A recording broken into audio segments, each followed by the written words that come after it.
What problem does increasing the op return limit that's been in place since 2014 by 1,250 times solve?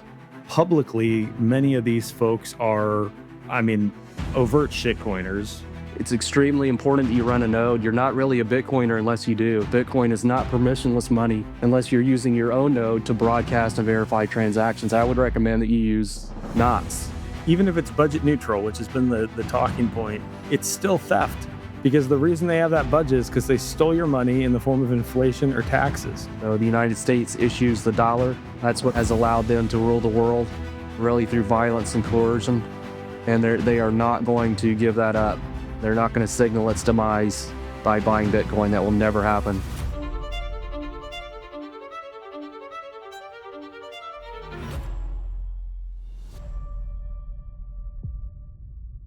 Hey everyone, Michael here with the Bitcoin Way podcast. Today on the show, I have Mr. Justin Bechler. You have probably seen him on X if you are following along with the core versus knots debate. He is very firmly pro-team knots, and I think you're going to find this discussion fascinating. He breaks down some of the criticisms he has of the way that core has approached introducing version 30 and why he thinks Bitcoin is money, and I couldn't agree more with that. I think you're going to enjoy this episode.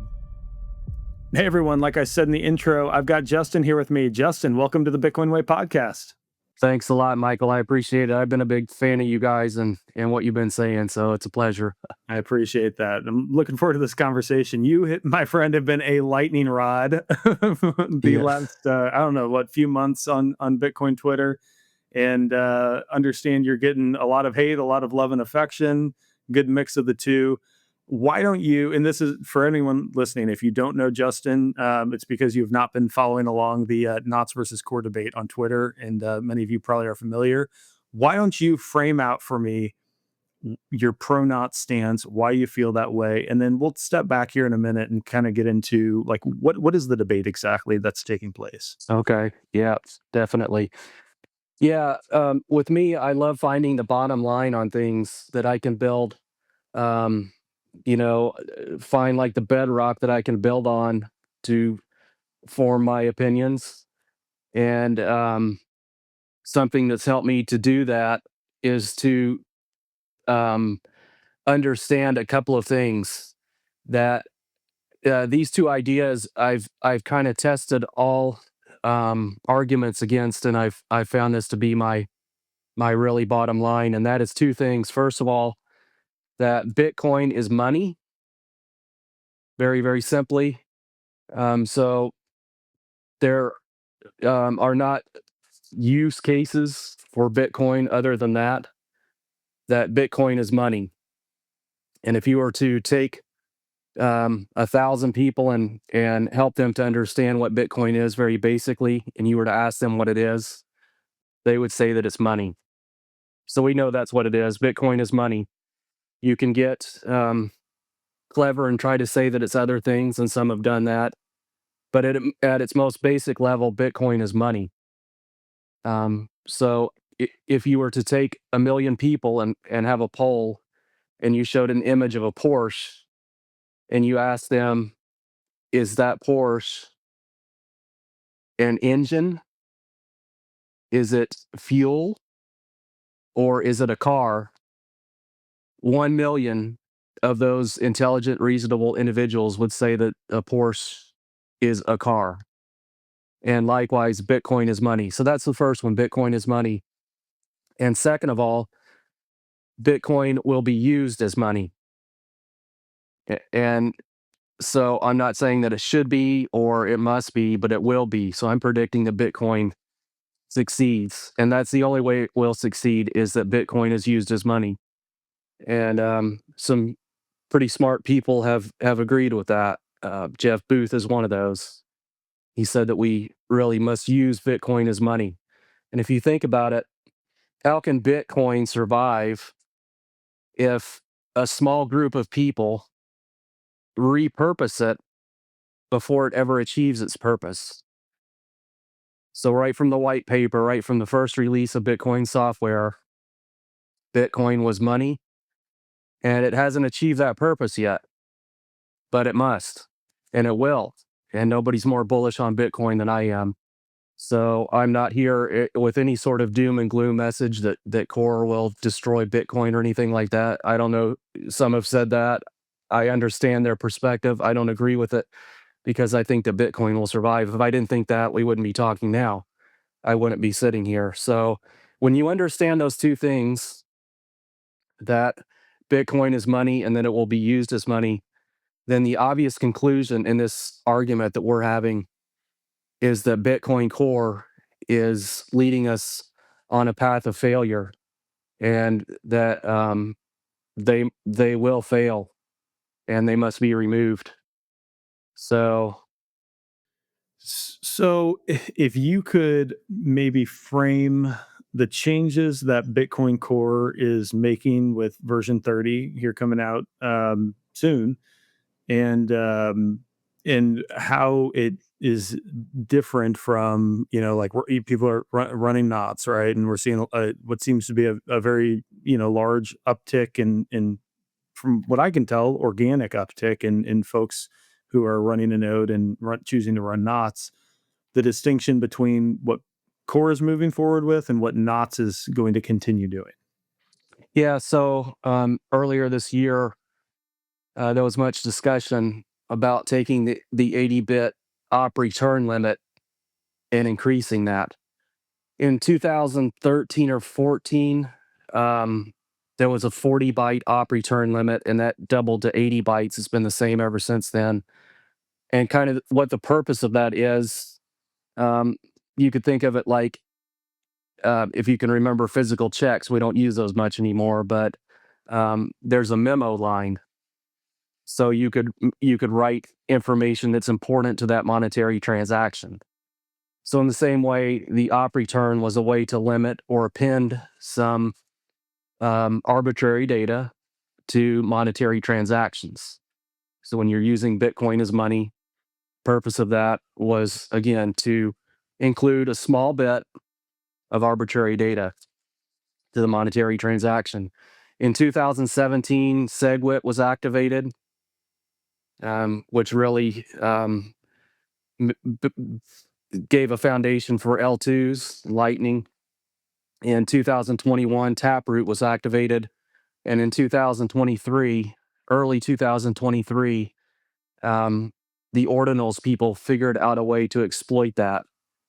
And um, so in February 2023, that bug was began to be exploited. And so what we have now in 2025 is that Core is in version 30 going to take that 80-bit op return limit and increase that 1,250 times to 100,000 bytes. So from a very small piece of arbitrary data to a large one, which opens up, first of all, a massive attack vector because previously you just couldn't append much data to the transaction. And now, of course, with 100 uh, kilobytes, you could include classified information, abhorrent material, illegal material. And so, really, what's happening, I believe, and many others do as well, is that this is an attack on nodes. And um, so that's basically the problem with version 30. That's a simplified way of putting it. But, um, I've asked every single day for the last 10 days if anyone can answer the question, what problem does increasing the op return limit that's been in place since 2014 by 1,250 times solve? Secondary to that, my question is, as a node runner, how am I incentivized in any way to relay non-monetary arbitrary data? What is my incentive for doing that? And I've asked those two questions and no one has answered yet. So I'm trying. So I told you offline. in the interest of intellectual honesty and being able to converse in good faith on this topic, I'm trying, and it's very slow. I've got 3 small kids at home, so I don't get a whole lot of time to just sit and read silently, but to dig in and to understand some of these. And so, one of the things that I like, I couldn't possibly begin to steelman the core argument, and I think maybe one of the complaints you and I have in common with the pro core side is publicly, many of these folks are, I mean, overt shitcoiners. And I have a really hard time separating those folks from people who I think might have some sort of a meaningful technical discussion that they could have with the pro Knots camp. And we could, you know, uh, I mean, just have a real debate, a real discussion about it. And so that for me is hard. I just don't want to, I don't want to be on that side. From what I can gather, though, the maybe part of the steelman of the pro core is that if people want to do things, they're going to find new ways to do things, new ways to exploit the code, kind of like the ordinals guys did. The solution, from what I can gather, is that we should have patched the bug and not tried to work around it and make this hard. Like we're playing whack a mole instead of just sealing off the hole. Yeah. And but we have, it exists as it exists, and that's the reality. And that the concern is, are we going to have more of these private channel distribution of transactions straight to miners instead of, leveraging the Bitcoin network, the network of nodes? And that's something that they think, pushing people toward op return might help mitigate against. I'm not.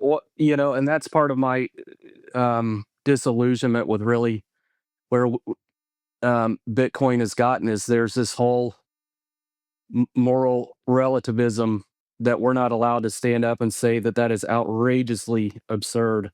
Mhm. I heard some people say it's like if you were in Central Park and you put a trash can to help litterers to put their litter in the trash can instead of on the walkway, when in fact you can just outlaw littering and force it out of the park.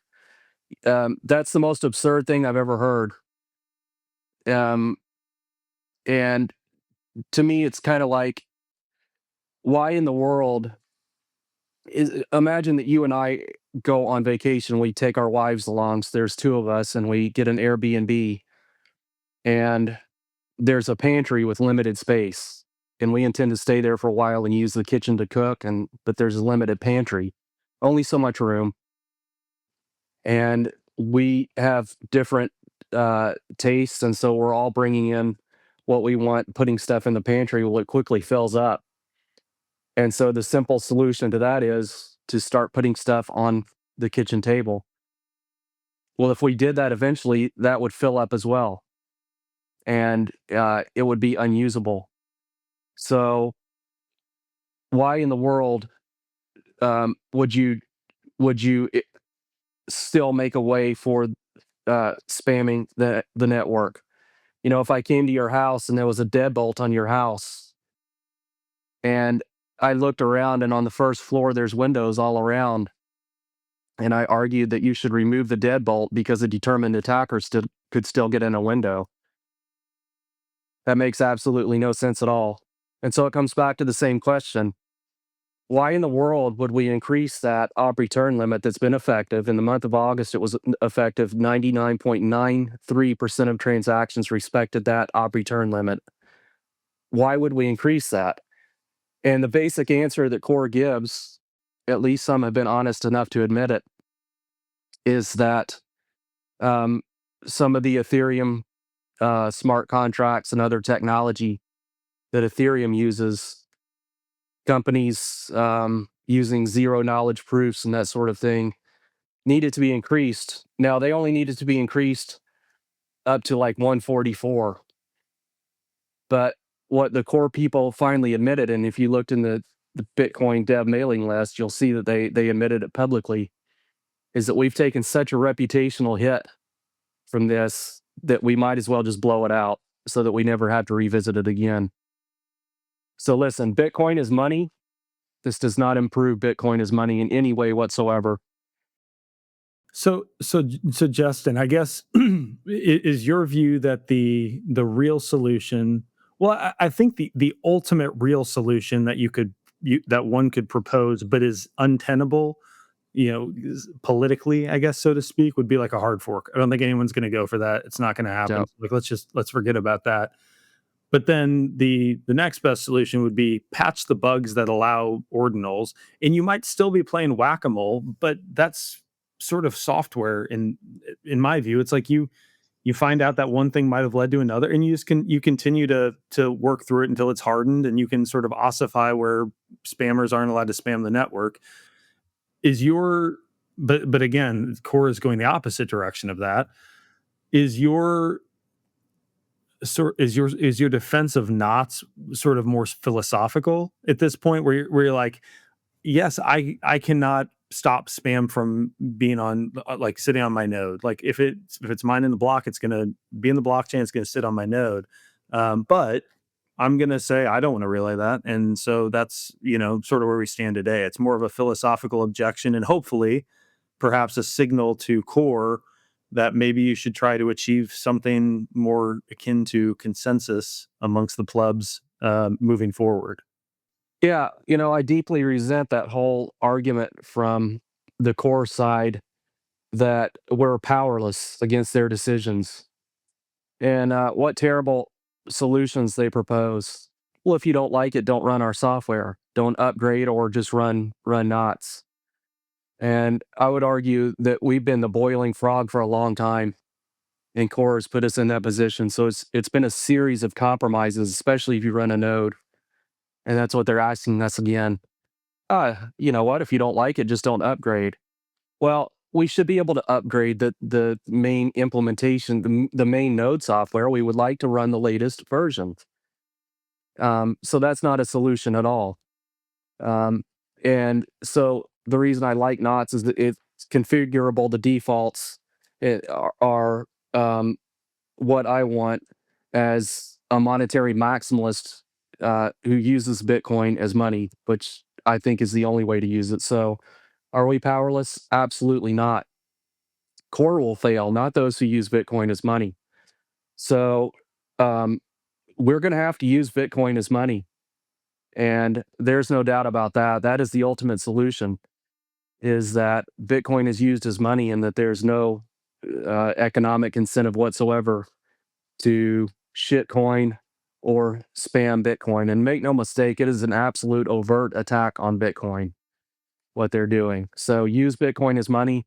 I would encourage anyone to run a node. And again, if you want to look at both sides of this, look at the message that both sides have portrayed. And I would say the one from Knots has been clear that it's extremely important that you run a node. You're not really a Bitcoiner unless you do. So Bitcoin is not permissionless money unless you're using your own node to broadcast and verify transactions. I would recommend that you use Knots.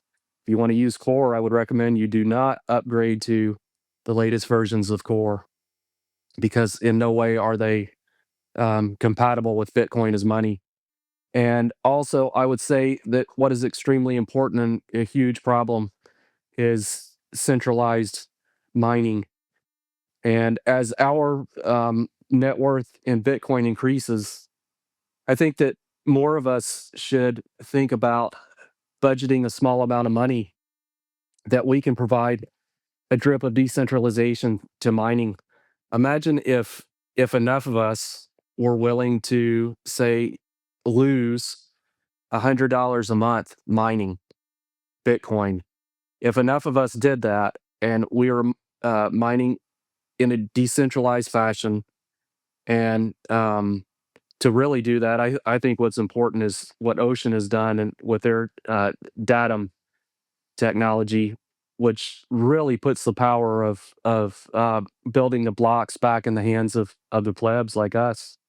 And we've seen that recently. So are we powerless? Well, we just saw someone with 10 terahash of mining power who mined a completely spam free block. So um, I think each of us should consider doing that, and home mining, lottery mining, decentralizing mining, and taking the power uh, back away from really centralized actors, which has become more and more of a concern. So uh, I believe in the end that the plebs like us are going to act, and that's been evident in really parabolic um, adoption of Bitcoin knots here recently, which has just gone off the charts. Yeah. So extremely encouraging to see that happen. Yeah, I agree with that. So one of the things we do at the Bitcoin way is if you want to buy a BitAxe or something like that, we'll help you get it set up. There, it's not hard, but there are a lot of people who just, they're not technical and they want to participate and do something. I agree with you though.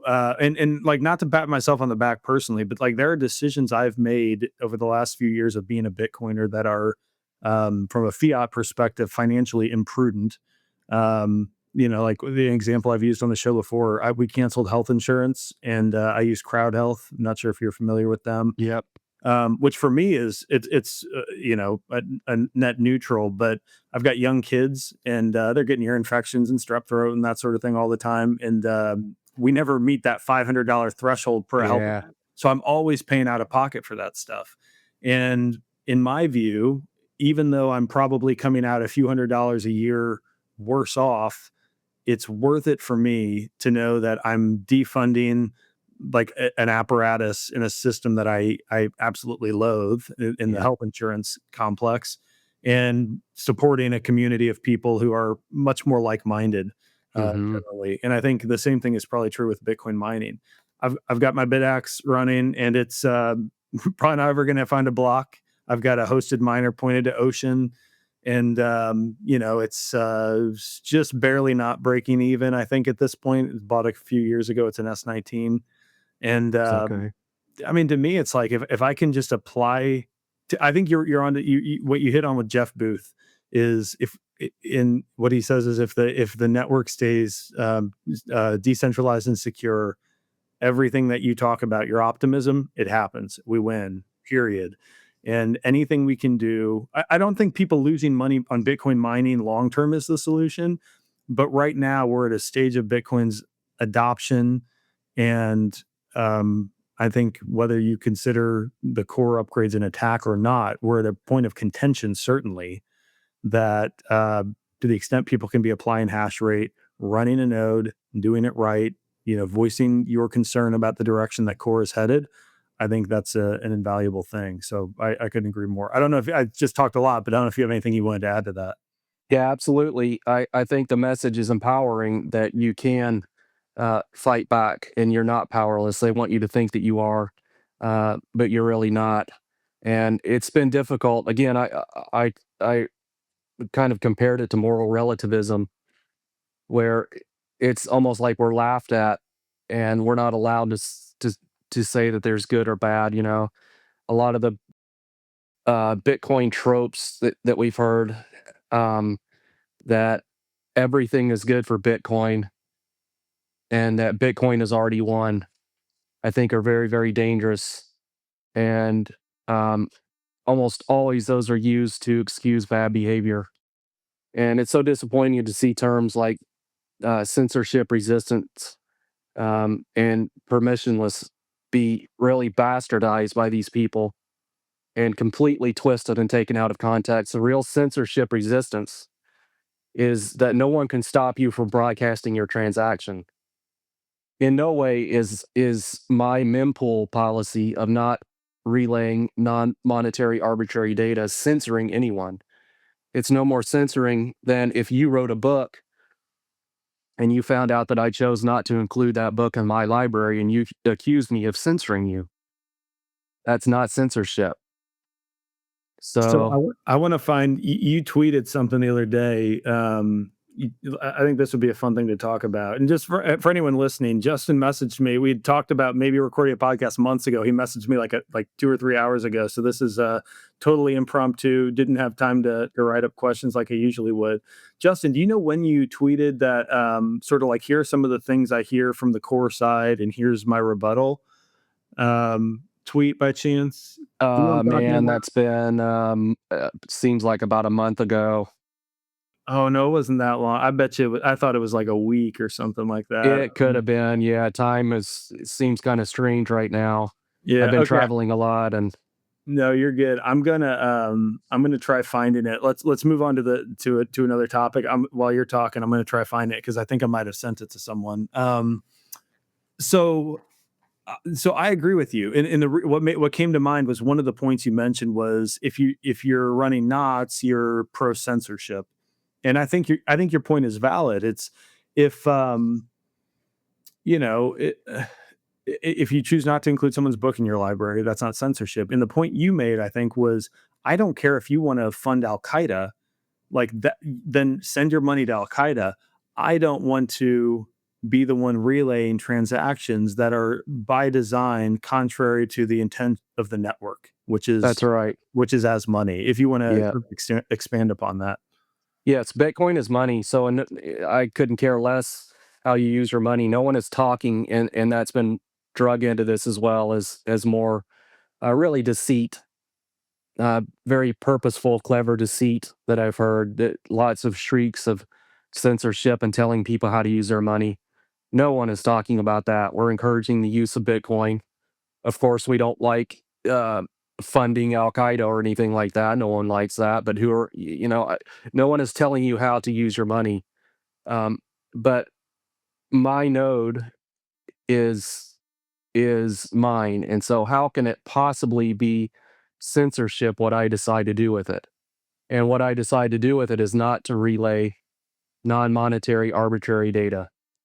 And I think everyone else should do the same thing. So again, what a disappointment, really, and disillusioning to see people like Lynn Alden, who I have a lot of respect for, extremely smart, and Broken Money is one of my favorite uh, books, sort of nebulous to Bitcoin, to say that um, saying that Bitcoin is money is perfectionism.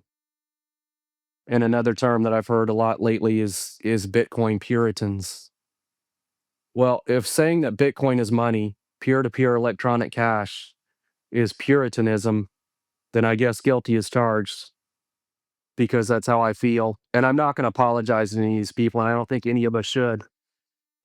You've mentioned some names, and I've asked that recently. How in the world does someone like Jameson Lopp still have so much influence in Bitcoin? And it's really interesting. There's people are doing investigations right now, um, and looking at the evidence. And when you follow the money, it's interesting some of the people who keep popping up. And I think probably a book will be written about that. And the further you look into it, um, really, lots and lots of misconduct, and lots of dragging things into Bitcoin that we don't want. And so I hope a lot more people will sit up and take notice. When I found that when I compare things for myself, it's just my opinion. Um, their arguments that they use quickly fall apart when you compare it to, really, I think those two laws, that Bitcoin is money and Bitcoin will be used as money. It will succeed as money, only as money. Um, and so all of the narratives that they've used, um, and by that I mean Core and those who support what they're doing in version 30, it falls apart. And so, listen, I don't think that, Luke Dash Jr. said that Bitcoin 30 could be the end. And again, he was attacked for saying that because a lot of people say, well, one version of this software can't, if you think that can bring Bitcoin down, then you don't really understand. But I think you need to look at it with a longer perspective, that if this is allowed in Core 30, which we don't understand why, we haven't been given an answer why, then what happens in 31, and what happens further down the road? So I think it's more like we're being led down a path of death by a thousand cuts. And where we are in that path, I'm not quite sure, but we're on that path, and we're being drugged further and further away from Bitcoin as money. And I think it's extremely important that nodes be protected and incentivized instead of really attacks on nodes, which is what Core 30 is. Yeah. So I'll probably overwrite, multiple times in just this conversation, sort of why I've tended toward knots. And so I said part of it is, the scammers and the people who I recognize as people I don't associate with in Bitcoin. And I'll say more broadly in crypto, because that's kind of what many of them seem to be. Um, I'm also I'm still trying to wrap my head around like how these changes, because now I'm aware of like the core development mailing list, and that these conversations. It's easy to assume that Bitcoin Twitter is like the place that's where all the conversation is happening, and so I'm trying to resist that assumption, but it just to a large degree is what where a lot of the dialogue takes place, and for better or for worse, this conversation certainly spilled into X. Yeah, Um, I'm trying to figure out like to what extent do they have a duty as developers? Because like I haven't been around that long. I don't know how changes were made. I don't really like fully appreciate the mechanics by which changes were made a decade ago. As someone who's only been in for 3 years, it feels like though there is some obligation, or there ought to be some obligation by the maintainers of the reference implementation, Bitcoin Core, to look at what is being said and circulated in the conversation, dialogue, bickering, bantering, whatever, in a place like Twitter, because it's one of the few places where that dialogue is happening in the public arena. mhm, I am sure at meetups and at conferences and private conversations, there is more dialogue that extends maybe even beyond, by an order of magnitude, beyond what we see on Twitter. But we can't in any way corral that and make use of what the sentiment is.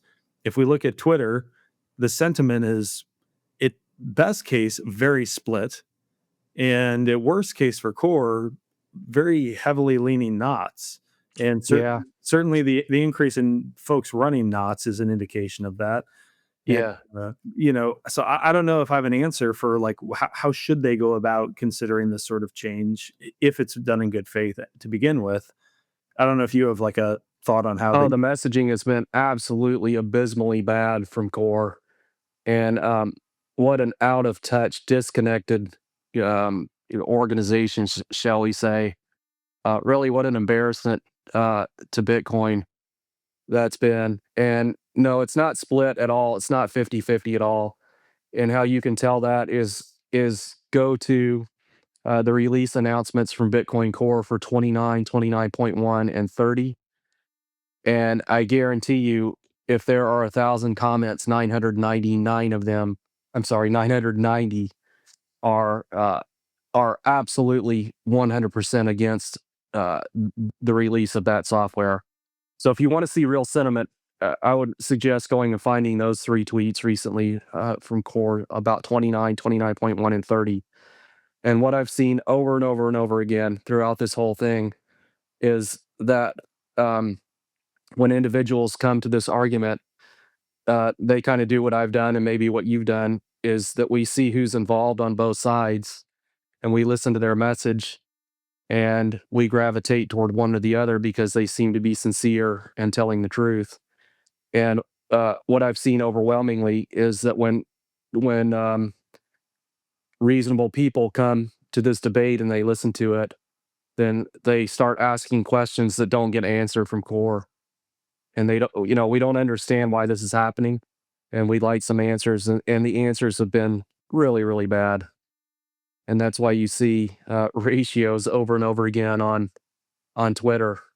So it kind of spilled onto Twitter because the other discussion forums, shall we say, have been so heavily censored, which is really the irony as well, that we've been accused of censorship because we want our nodes to we've set our mempool policy as we see fit, and that's called censorship by people who've really censored this discussion. Fortunately, on Twitter, they can't. So, the sentiment is not split. It's heavily favored toward um, sovereign use of nodes and Bitcoin as money. That's what the plebs want. Yeah, that's my sense as well. And again, like I told you, like I'm trying to really I want to be intellectually honest and dig in and figure this out. I think the what's been sad for me to see is, so like we're a Bitcoin company. The podcast is a marketing channel for us and a way to educate people in that. But we don't I don't have any sponsors. Like if you're listening to this, you're not going to hear an ad read. You might get interrupted by YouTube or something like that, but that's not my fault, or I don't intend for that to happen. Um, that gives me a lot of latitude to just say what I think. And my sense is there are a lot of people who and also, like I'm sort of on the outside of like I'm not like one of the Bitcoin influencers, right? Like I'm just a guy who, tripped into Bitcoin a few years ago and is fortunate to get to work for a great company.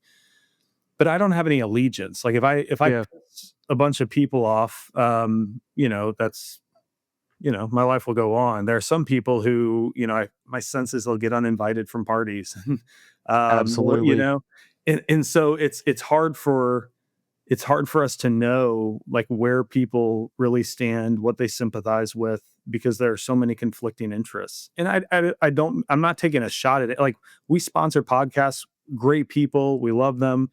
It's awesome. So it's not that any one particular influencer or podcast host or something is being disingenuous. It's just I think they're put in a tough position just by virtue of where they are. Yeah. And so my guess is there's a lot of sentiment that we don't get to hear, just because of this dynamic that kind of goes on in the background. Yeah, I think you're absolutely right. And also, there's a lot of money trading hands, so a lot of money, and that's been documented. So I think you're right. And unfortunately, there's a good old boy network in Bitcoin, and those people go to these flashy parties and that we're not invited to, and there's a lot of money involved, and so the funding and the VCs. So we're talking about Brink. We're talking about Human Rights Foundation, talking about Spiral, OpenSats. A lot of these people who are sort of sacrosanct in Bitcoin that we're not allowed to really even talk about or criticize. I don't know why not. Yeah, I'm the same as you. I have no loyalty or allegiance to any individuals. I don't think I've met anybody involved in this or had private conversations. I don't work for anybody. I'm self-taught on all of this stuff, and um, kind of what has happened with me is, for lack of a better term, I went down the rabbit hole, and the more I see, the more I'm troubled by that, and I think it's really dangerous. And for me, it's kind of been like how we all feel when we get Bitcoin and we share it with someone who we think it'll Bitcoin, they'll be an easy orange pill because they should get it because of their background and intelligence, and they just don't. And that's how I think a lot of us have felt who are trying to talk about the importance of this. And really, this trend that's happening is that it's dangerous. And so I don't understand why more people don't understand that, but they don't. And all we can do is keep asking questions, and I think really simple questions that need answers. And what happens in Bitcoin Core 30, I think is very, very dangerous. And I think it's a huge tax on nodes, which is the foundation of the network. And as bad as this is, I just can't even begin to think when we give the green light to this and we give a weak response to it and really don't fight it, what's going to happen in 31.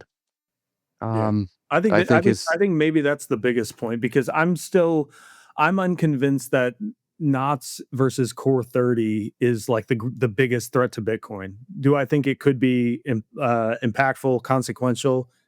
Yes. I'm open-minded to anything, because again, I'm wrapping my head around this. I think that maybe more importantly, it's the precedent that we set for how easy it is for maintainers of any implementation, by the way, but core specifically as the reference implementation, to make changes somewhat unilaterally. And again, like maybe I'm missing something here, and they've they got solid buy-in from some of the people that they felt they needed to. But to me, it seems like the what we're talking about, this push on X against it, and the increase in people spinning up knots nodes. Like we have a lot of clients who, we help them, get onto Core 29 or whatever in the last year, and they're coming back to us and they're saying, "Hey, can you help me switch over to knots?" Yep. Like voluntarily. And maybe they're just in an echo chamber and they just think that that's the thing that they're supposed to do. But I think many are probably educated and paying attention, and they're at least seeing, one side is, I don't really align with these guys. These guys seem to just generally make a lot more sense. I can get on board philosophically with them, and so I'm going to run knots. Just kind of cast my vote. Not that the implementation you run is a vote. I understand this, Bitcoin is not a democracy, but to have a voice to say, here's what I choose to do with that. Justin, you can comment on that. I did find that tweet though, this thread that Okay. you shared. And so we already talked about you're telling people how to use their money, censorship. You said that filters don't work. Well, you did kind of comment on that. You said, then why do 99% of transactions occur within the op return limit? And if they don't work, why remove them?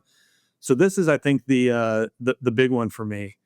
Bitcoin will be fine with a 1,250x increase in op return, and you said Bitcoin is fine without it.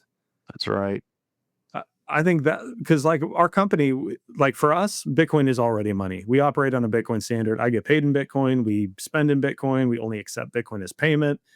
Um, it works, and I think the fact that, like, my experience working with a company that quite literally operates on a Bitcoin standard is about all the justification I need to be something pretty close to an ossification maximalist. Mhm. It is working, and if that begins to change and we begin to see more private channels and fewer transactions making their way through the network via nodes, and raising the op return limit becomes the solution to a truly dire problem, to me, then it seems like a very easy and relatively trivial change to make. So maybe we cross that bridge when we get there. I don't know. That's kind of how I feel about it. Yeah. Um, yeah. As you can see from that thread, I believe that all of the major arguments from that side very quickly fall apart. And again, we're asking very simple questions. How does it benefit Bitcoin as money? And what problem does it solve? If there's no consensus for it, why is this being shoved through, and debate on it is squelched?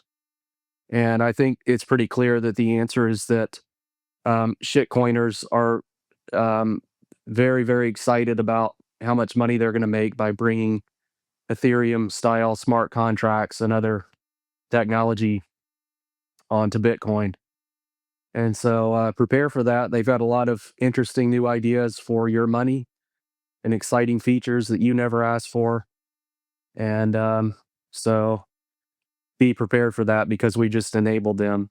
So guys like Jameson Lop, Citria, Starkware, um, Sane Code Labs, these people who are going to make a lot of money. They've already raised a lot of money. And so they have exciting new features that they have in mind for Bitcoin and your money. And we've just enabled them to do that. Hmm. So very disappointing. Yeah. No, I don't disagree with that. I think that's been my biggest hang up on this whole thing, is just seeing, and I haven't investigated deeply, but I've talked to a handful of people about it who seem to have investigated pretty thoroughly, that there seem to be external incentives at play, um, and it's not clear to me how you could maintain objectivity. Like, I think there are a lot of people probably on the core side in particular, and I'm guessing there are people who could make the same case for like Luke with Ocean and stuff, but certainly on the core side, where you should probably recuse yourself from the debate to some degree and say, hey, here's what I think. Full disclosure, I've got this side project or an association with a company, or what have you. And I'm hearing a lot of either denials or silence on those sorts of topics. Hmm. And again, like I don't know. I don't know what happens in these back rooms or how close the connection is between any one person and a company that they're not, gainfully employed by. But it seems like that we're owed answers as people who are trying to sift through this mess. Um, Yeah, and again, Bitcoin Core is made up of about there's been 1,000 contributors. Um, so yeah, you can absolutely bet your bottom dollar that not all of those people like what's happening. And so it'll be really interesting to see if there's some documentation of whistleblowers who come forward. Already, we know that some developers have come over and are working on Bitcoin knots. So yeah, I it's would be very difficult to paint with such a broad brush of core. We use that term as very loosely as all those who kind of support that, uh, who support the changes in Core 30. But deep down, I think that a lot of these people that I've seen, and I could mention names, but instead of being malicious, I think more than anything, they're probably young and naive. From what I've seen, they're embarrassingly economically illiterate. They do not understand Bitcoin as money. They're technocrats. They'll never be satisfied with technology.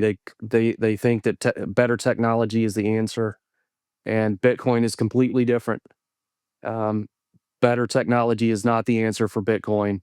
Layer one should be the settlement layer, and these people will never stop tinkering with Bitcoin. They don't understand it. They don't understand Bitcoin as money.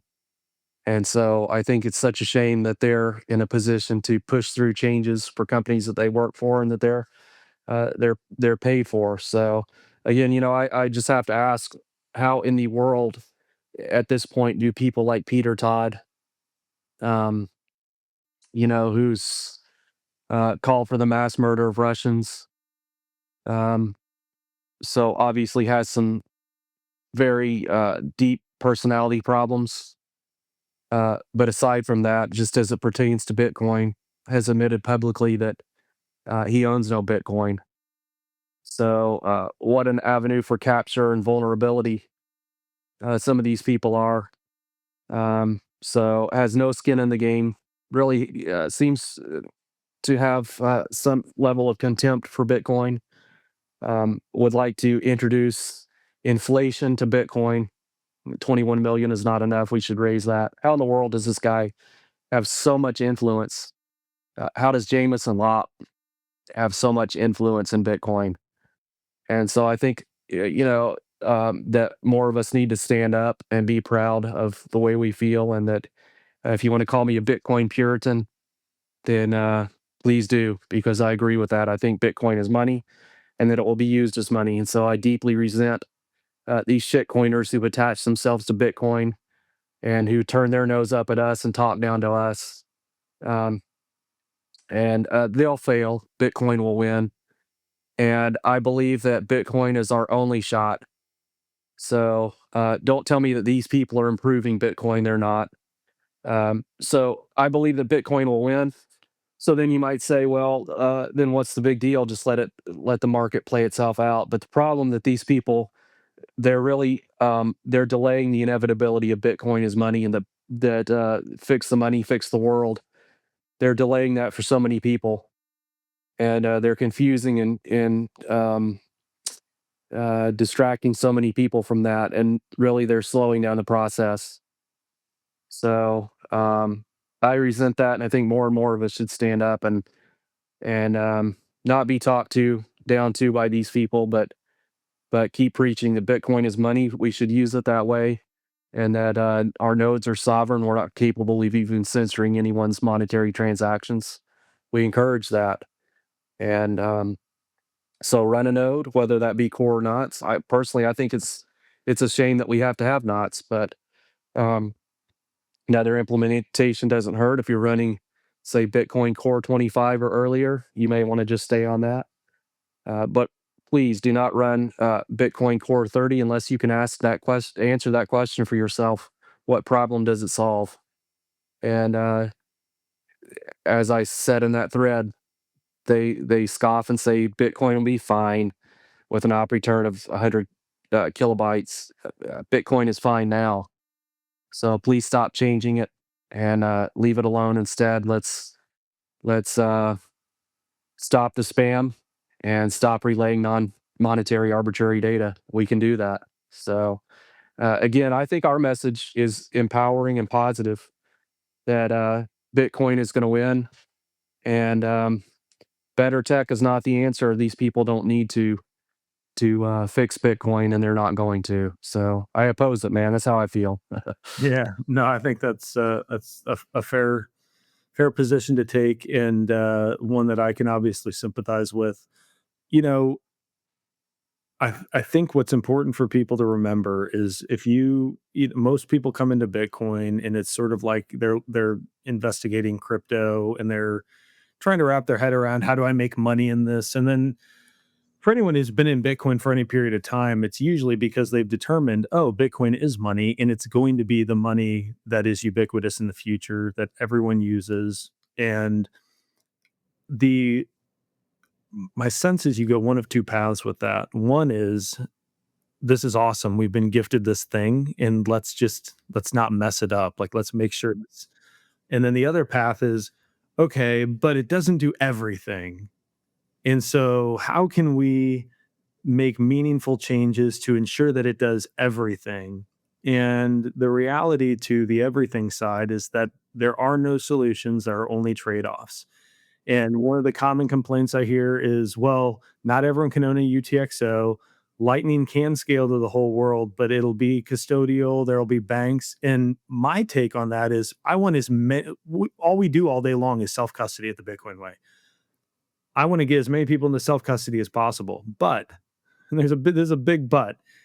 If we have to, if some people have to use a bank or a third party in the future, or have some what I would consider inferior custodial arrangement for Bitcoin to achieve mass adoption and us to maintain a 21 million hard cap, decentralized, secure network, then so be it.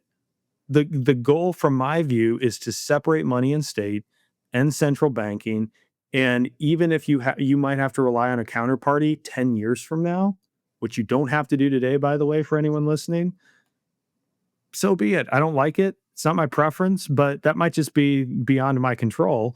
And in the meantime, I'm going to fight to keep Bitcoin as money the way that I think Satoshi designed it to be. Yeah. So that's the whole reason I came here, or that's the whole reason I stuck around. I came for fiat profit and I stuck around for the Bitcoin money revolution. Hmm. To me, that's good enough. Yeah, I Um, just I agree, and I don't think that repurposing Bitcoin right now before it achieves its original purpose makes any sense whatsoever. And if it's going to be repurposed, how can it be repurposed by a small group of economically illiterate people? So I totally agree with you, and that's what I preach as well: is Bitcoin in cold storage and locked up, and the only number that matters to me is that the sats I control in cold storage increases every single day. So um, I'm excited about the future. In no way do I think that this debate um, is bad for Bitcoin. I think it's good for it, and I'm extremely bullish on the price of Bitcoin. That it's only going to go up. That's really programmed mathematically, and what we're seeing going on in the world right now, economically, I think is clear evidence of that. And more and more money is going to flow to Bitcoin. So I'm preparing for that, and I think it's at least right now we can. Bitcoin always feels expensive, but when you zoom out long enough on any time frame, it becomes really inexpensive. So yeah, I just would encourage everybody to do what you guys are doing, and man, really applaud what you guys have done, and really the courage you've shown, because I'm sure it hasn't been easy to come out and ask the questions you guys have asked. But probably in a lot of ways doesn't help business, but applaud the courage you guys have shown. Big I fan of you guys. I appreciate that, Justin. Thank you. Yep. Is there anything we haven't touched on that you wanted to hit, or think that's Well, yeah, I would say the only other thing I just happen to have with me is if I'm holding the book where you can see it. yep, yep. Yeah, Larry Lepard's The Big Print. I'm a big fan of that. Look forward to meeting Larry one day and getting this one signed. But I think this is a really important book because I'm a big fan of Lynn Alden's Broken Money. I really like Ray Dalio. The problem with Ray Dalio is that's not light reading, that's more like studying. And then even the Bitcoin Standard, which is still my all-time favorite and was the turning point for me. I feel like this book is really kind of all three of those combined, and it shows what has happened, what's happening now, and really what will happen in the future. And I believe that Larry is spot on with that. And so, what happened to America and how sound money will fix it. This book is so good because it takes all of the those other three, shall we say, and boils it down. And this is much easier to read. And there's many chapters, and they're pretty short. So um, if anybody doesn't have this book in their Bitcoin library, I would highly recommend it because I think it's really good for orange pilling. And if you've been using any of those others, which I have in the past, but they're not necessarily light reading. So if you give it to a friend, don't be surprised if they don't read it. But I think this one grabs you right from the start, and I think it can do a lot of good to help people who don't understand the basic problem of inflation and what they've done to our money since 1913 and Federal Reserve policy and all that. It's when people wake up and see it, um, it's an eye opener in how Bitcoin fixes that. So what I'm hoping for the book is a lot of the gold people will read it and uh, allocate some more investment, if you want to call it that, to Bitcoin, and then become fully orange pilled to Bitcoin is the closest thing we're going to have to perfect money. So again, yeah, there's a debate raging right now, but have complete faith in Bitcoin. If you're only an investor, I think that this debate again, I think it's good and healthy for Bitcoin, and Bitcoin is going to win, and the price is only going to go up. So only positive message from me on that. Good, good. And hey, great book recommendation. Love Larry. Love that book. I've given it to a couple of people already. Hey, so I almost forgot with having no notes on this call. The question I save for the end is always, tell me an unpopular opinion that you have. You get bonus points if you offend some Bitcoiners with it. The caveat for you is it can't be knots versus core. You gotta think of something else that'll piss off some Bitcoiners. Oh, well, that's easy for me because secondary to this, I was the one who was railing right from the very start against the strategic Bitcoin reserves. So I believe that a strategic Bitcoin reserve, however you want to define that, I think the only one that matters is your own. But I think it makes perfect sense for every entity in the world, every individual and entity in the world, including governments, except for the issuer of the global reserve currency. So the United States issues the dollar. That's what has allowed them to rule the world, really through violence and coercion. And they are not going to give that up. Yeah, they're not going to signal its demise by buying Bitcoin. That will never happen.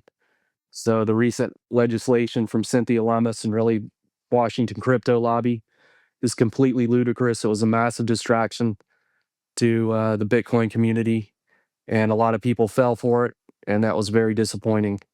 But that will never happen. There's zero support for that in Congress, and I think we're seeing that now. So um, there's a don't. I think we saw a lot of the individuals who were involved in that at the Bitcoin conference, and really what I would call the David Bailey industrial complex, and we're pushing that and promoting that for their own benefit. Um, but it's that's a fallacy. It was never going to happen. And again, Bitcoin and cold storage, so don't fall victim to any of the pump and dump scams. And think the Department of Justice and the SEC are going to be very interested.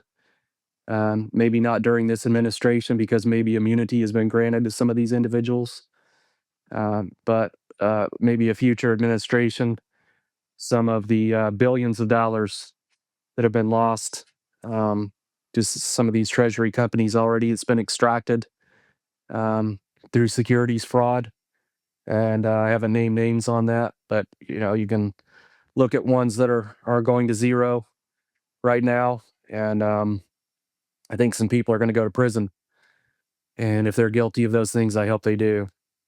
So, if that's not unpopular enough for you, I don't know what would be, but No, yeah, well, it'll be unpopular with some people. Most of it's not unpopular with me, and I yeah, don't speculate on securities fraud, but I certainly could not agree with you anymore on the strategic Bitcoin reserve. The only way they can accumulate Bitcoin, if even if it's budget neutral, which has been the talking point, it's still theft because the reason they have that budget is because they stole your money in the form of inflation or taxes. Period. yep, I don't care if the US government has Bitcoin. I want Bitcoin for myself, for my that's right, family, for you, for every individual out there. And the good thing is, government is woefully inefficient and slow and in aggregate dumb, and that's to the benefit of us plebs and new Bitcoiners who will be popping up here over the next few years. So that's hopefully right. they can get in before good old Uncle Sam. Just keep buying Bitcoin, man. Yep, That's right. 100% agree. All righty, man. Well, hey, thank you for the time. Why don't you tell people where they can Pleasure. find you if they haven't already seen you? I can't imagine your follower count on X has to have skyrocketed the last 6 months. No, I don't think it has No. because a lot of people are put off by you know um, hard opinions. So no, anytime I come out with um, you know anytime I post anything that is seen as toxic, then my follower count drops. So yeah, I'm on X. That's the only place, and I'm not looking for any attention or only reason I really came off of anonymous is I intend to probably write a book one day.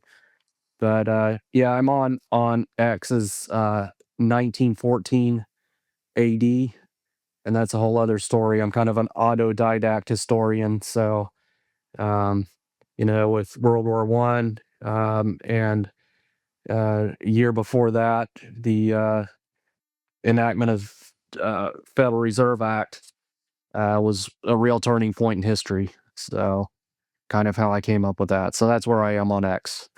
Awesome. Love it, man. Well, Justin, great speaking with you. Thank you for the time. Keep throwing the toxicity out there on X. Will Always do. fun to see your comments as well as the comments that people leave for you.